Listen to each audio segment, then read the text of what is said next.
picture this. I can see you now. It is December 25th. You are about to head outside with your kids. You are bundling them up. And all of a sudden you have the most brilliant idea.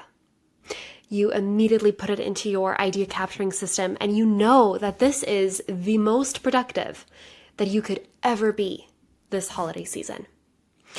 Knowing that playing outside with your kids in the snow, everything from the entire job of getting them ready to play outside to actually playing, is actually more productive than sitting at your desk and working on Christmas Day. There really is a way that that is possible.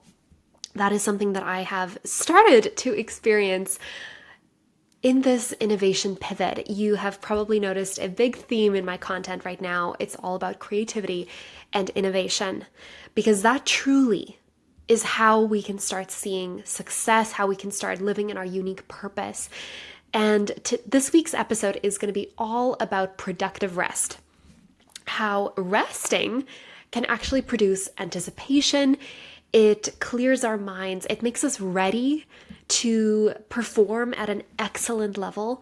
But most importantly, it gives us perspective. So we're going to go through a couple of things in this week's video. You are going to learn what a typical day for Ina looks like. What does a day in my life look like in a normal work week? And what I'm going to do this holiday season in order to actually rest. In fact, I'm actually going to be taking 2 weeks off. As you're listening to this, this is actually recorded December 11th. I am batching all my content so that when this comes out, it'll help you the most with where you're at. So as you're listening to this, it's December 23rd when this episode comes out, and you are about to go into Christmas. Like, Christmas is 2 days away.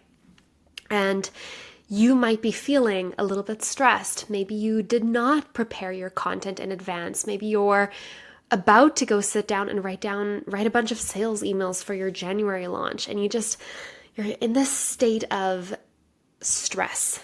So what we're going to talk about today is how I actually take time off, how I prepare to take time off, and how playing in the snow with your kids could be actually more productive than sitting at your desk.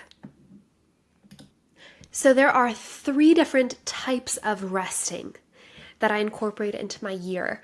I look at the entire 365 days, I look at the week, and then I also look at the day, and I build in periods of rest. So Mozart says the music is made in between the notes. Essentially, the music is made when you have a rest. So I'm sure you've listened to music and you've noticed there are moments when you pause. There are moments when the music just stops, but the emotion continues. The music is made in between the notes. And I was talking to my dear friend Flo. Her podcast episode went out a couple of weeks ago, and she was actually saying that resting, it creates anticipation. Like, imagine this piece of music, you pause, and then you continue. And it's beautiful. So resting in your year, resting in your week, and resting in your day, there are actually ways to incorporate that. So I will tell you a little bit about what I do in order to have periods of rest so that I can rejuvenate, so that I can build anticipation for what's coming.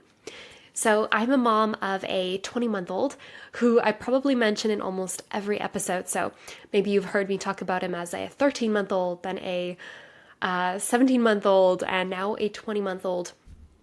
And he's busy. He is very busy.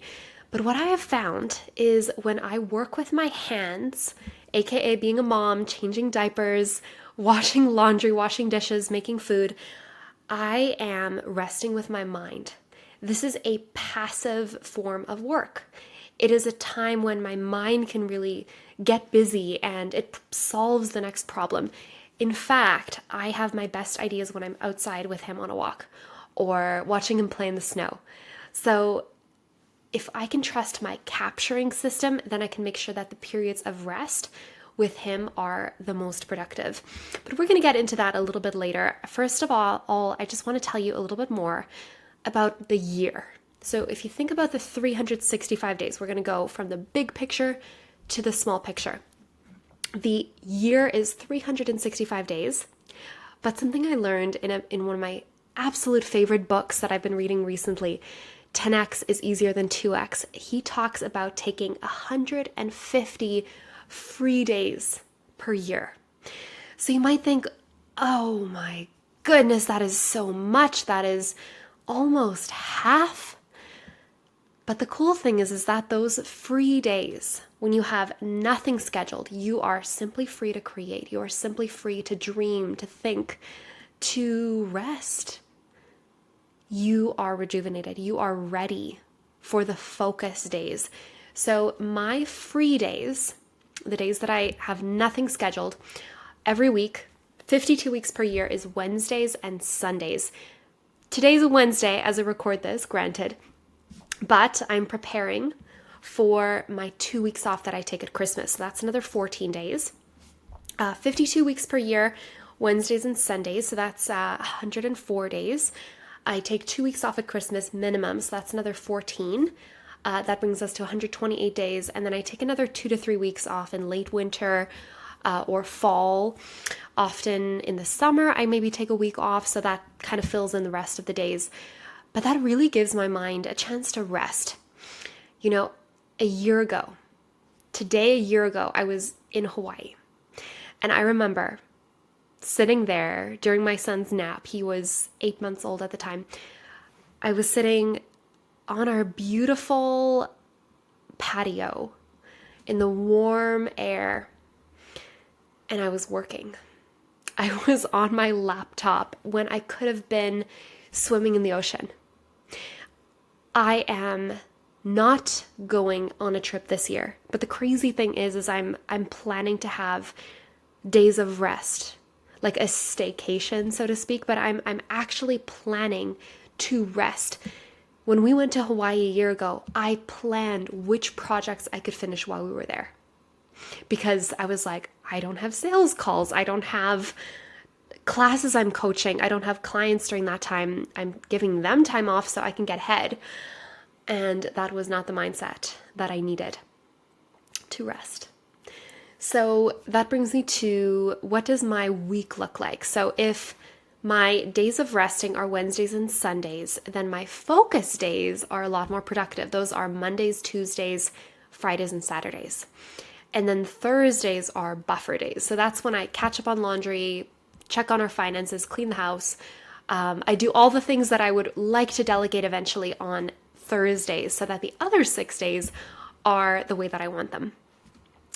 So then let's look at what a typical day looks like in my life with some rest. I already mentioned a little bit about how if I go for a walk with Francis, my son, that is a time that I'm resting. So I'm just going to go a little bit more into the detail of this so you can see what a focus day looks like. So this is like a typical Monday, Tuesday, Friday, or Saturday. So I build rest times into my day. So I'm actually going to start with the last hour of the day. The last hour of the day is almost more important than the first hour. The last hour is incredibly important. It's when I calm down, I do a bit of self-care, wash my face, I do reading, watch a movie with my husband. We go to bed at 8:30 p.m. because I get up very early. But that last hour of the day is true resting, anticipation for the next day. Then with lights out at 8:30, I sleep for 8 hours, another period of rest. A third of my hours are sleeping. So 4:30 to 7:30 a.m., that is my morning hours block. And my brain works the best that time of morning. I am a lion chronotype, so that means that I like to get up and like the cortisol levels are very high in the morning. My body temperature is naturally higher in the morning. So I have a lot of energy. I do most of my creative work here. In fact, I wrote this exact YouTube script at 7:06 in the morning. I'm not recording it at that time. I'm recording it at 3:20 p.m. However, I do a lot of my creative work in the hours of 4:30 to 7:30 a.m. So then 7:30 a.m. to 1 p.m. is split into 1 hour blocks. This is kind of mom hours and little bit of work hours in there, in between there. But I'll give you the rundown. So 7:30 to 8:30 is my first mom hour. I nurse my baby, snuggles, read a book, I get ready. Getting ready is one of the things that makes me the most and gives me the most anticipation for the day. You might think that getting ready is like do your hair, do your makeup, make sure you're dressed really nicely. And you might think, Ina, you're a stay-at-home mom. Why do you do this? But the reality is it makes me ready for opportunities. It makes me ready to meet my potential where it is and become the person who I want to be. If I think about $1 Million Ina, she gets ready every single day. So that is why that's so important. So 7:30 to 8:30 a.m. is the first mom hour / getting ready. 8:30 to 9:30 is the chores and breakfast block. So here I make and eat breakfast. I do the first kitchen reset of the day, put in laundry. It's a busy, busy hour. 9:30 to 10:30, however, we have figured out a good system. My son Francis, he does independent play. So he is a little bit of an introvert, kind of like me. He can actually play for up to an hour by himself in his room. He's super happy. I put all his favorite toys, snack, and about an hour in, he kind of wants to go outside. So that's what we do. I work, he plays. And then 10:30 a.m. till noon, we go outside. I get my 45-minute walk in. He plays outside. And then 12 to 1. So you can kind of see like it's 1 hour blocks for the most part. 12 to 1 is the lunch hour. I switch laundry. I do the second kitchen reset, fold laundry, tidy up from the morning. And then 1 to 3:30 p.m. This is his nap time. So usually I call this my on-camera block. So I am recording this 3:22 p.m. He's probably going to wake up in the next 8 minutes. So we're going to try to wrap up this episode very shortly here. So that is when I'll do my sales calls. I will do my reading often. I do a lot of my morning, like what would be considered typical morning routine activities in the afternoon because this is a form of rest for me. It is a time when I can start winding down from the day. Normally I'm done with my work activities by 2:30 p.m., so an hour and a half in. Today's an exception because I'm trying to get ahead for the Christmas holiday. However, I will then do my strength training. So one of the things you learn when you discover your chronotype is actually what is the best time of day for muscle building. You also learn what is the best time of day for sales calls, for writing content, for being creative, for brainstorming. We go very deep into this in Innovation Incubator. But I do my strength training at around 2:30 p.m. or so. On busier days, I will do it at 4:45 a.m., like right after waking up. But 2:30 p.m. is when I feel my strongest. And then 3:30 to 7:30 p.m. is then right into mom mode again. So that's like cleaning, cooking dinner, folding laundry, playing with Francis. Occasionally, I do coach my clients for about an hour around 5 p.m. when my husband's home and he can watch Francis. But what this does is it inserts mini periods of rest into my day so that I really can be at 100% peak productivity at each part of this day. In fact, because I work in my zone of genius, my unique purpose, which there's actually an episode coming specifically on that topic with my dear friend Haley in January, so you can look forward to that. But when I am working in my unique purpose, I actually end each of these blocks feeling more energized.